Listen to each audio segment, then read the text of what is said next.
हम तो शुरू से कहते हैं टेंडर कैंसिल करवा दे भाजपा के नेता।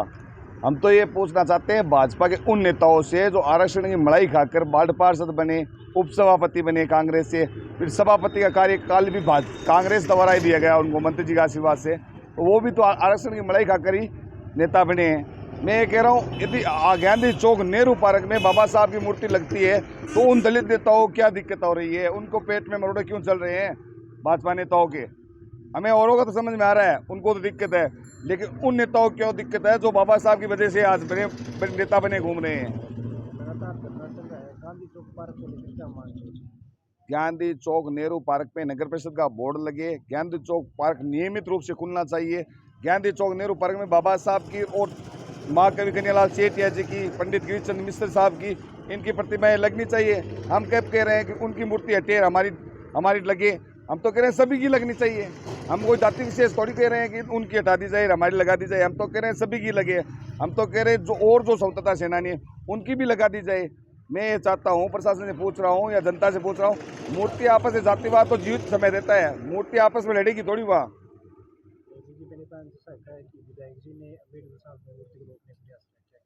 मैं कह रहा हूँ विधायक जी तो अपने पिताजी की मूर्ति पर्सनल खर्चे से लगाते हैं तो किसको क्या आपत्ति है? यदि मैं अपने पिताजी की मूर्ति पर्सनल खर्चे से लगाता हूँ तो किसी को क्या आपत्ति है? उन्होंने जमीन का प्रस्ताव भेजा ही नहीं। यदि भेजा है अपने पिताजी की तो वो तो दलित नेता थे, हिंदुस्तान के दलित नेता थे मास्टर मोहनलाल जी मेघवाल। उन्होंने दलितों का बहुत भला किया था। उनके यदि खिलाफ दलित बोल रहे हैं तो मैं ये मानता नहीं। जो नेता बने हुए घूम रहे हैं और दिवंगत आत्मा मास्टर मोहनलाल जी के बारे में बोल रहे हैं, उनको मैं ये कहना चाहूँगा, आज जो नेता बने घूम रहे हैं आप, ये मास्टर जी की देन है। आज आप कांग्रेस से निकल कर भाजपा में गए, कल आपको राजेंद्र राठौड़ साहब के बारे में बोलोगे, कल आप कांग्रेस में आ जाओगे तो राठौड़ साहब के बारे में बोलने लग जाओगे। मैं ये कहना चाहता हूँ, भाजपा नेताओं से अलग अलग बयान न दें। और विशेष निवेदन रहेगा, जनता देख रही है कि जो आदमी दिवंगत हो गया है उनके बारे में तो बिल्कुल नहीं बोलना चाहिए।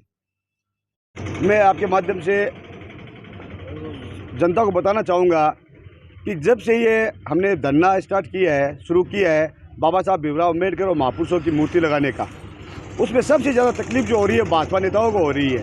वो अलग अलग तरीके से इस धरने को डेमोलाइज करने के लिए, इन पर दबाव बनाने के लिए, इनके बारे में और बातें भ्रांतियाँ फैलाने के लिए बार बार कोशिश करते रहते हैं। मैं उनको पूछना चाहता हूँ कि आप एक दलित समाज से आते हैं और आरक्षण पे बेस पे भी आज आप पार्षद बने बैठे हो, तो आपको बाबा साहब की प्रतिमा लगाने से कहाँ आपत्ति आ रही है? आप डायरेक्टली तो आपत्ति जता नहीं रहे हो और इनडायरेक्टली धरने पे दबाव बनाने को, धरने को बदनाम करने की बार बार कोशिशें करते हो। भाजपा नेता इनको असामाजिक तत्व कहते हैं। इस धरने को बदनाम करने के लिए नए नए हथकंडे अपना रहे हैं।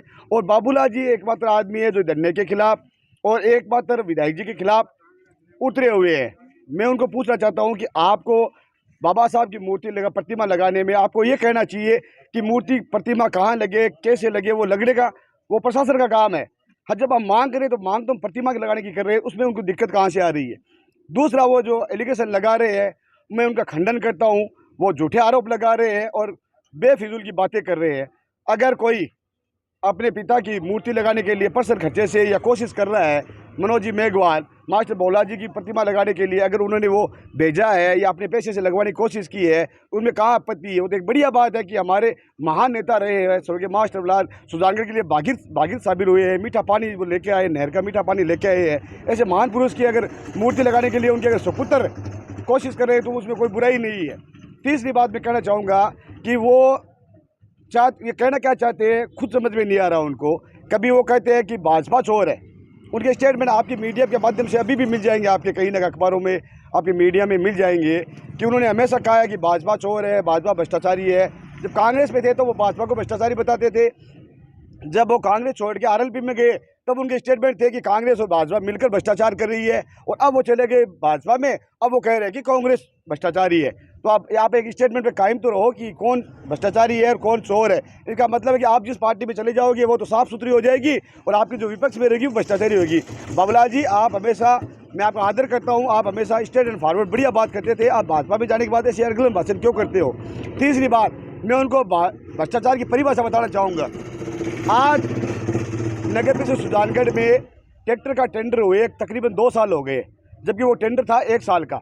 पहले तो उसको धीरे धीरे आगे बढ़ाया गया, उसको टाइम बढ़ाया गया, और मेरे तक जहाँ तक मेरे को जानकारी है मार्च तक उसका टाइम था ट्रैक्टर ट्रॉली का, उस समय का उसका मार्च के बाद वो किसके आदेश से वो ट्रैक्टर चल रहे हैं, कौन उनको पैसा दे रहा है, बिना आदेश के वो ट्रैक्टर चल रहे हैं। और जो ट्रैक्टर नियमानुसार होना चाहिए उस टेंडर को रोक रखा है। और इन्हीं नेताओं ने, भाजपा नेताओं ने अधिकारियों पे दबाव बनाया और टेंडर को जो वित्तीय उनकी तकनीकी स्वीकृति खुल चुकी थी उसको आज तक 2 महीने से रोक कर रखा। मैं दो ही जवाब चाहूँगा प्रशासन से, और मैं इसकी लिखित में अब शिकायत भी करूँगा और मैं कांग्रेसी 5 लोग लाके अंदर धरने पर भी बिठाऊँगा कि इस ट्रैक्टर की जाँच होनी चाहिए कि जब ट्रैक्टर का टेंडर 1 साल पहले ख़त्म हो गया था, फिर उसको बढ़ाया गया, अब मार्च तक उसका टाइम था, मार्च के बाद भी वो बिना अनुमति के समाई श्रमिक का टेंडर, ट्रैक्टर का टेंडर बिना अनुमति के मार्च में खत्म होने के बाद भी वो चल रहा है। उस टेंडर को तो बिना अनुमति के चला रहे हैं और जो लीगल नियम अनुसार टेंडर खुलना चाहिए उसको 2 महीने से रोक कर रखा है। इसमें आप सुजानगढ़ की जनता समझ सकती है कि एक ट्रैक्टर को रोककर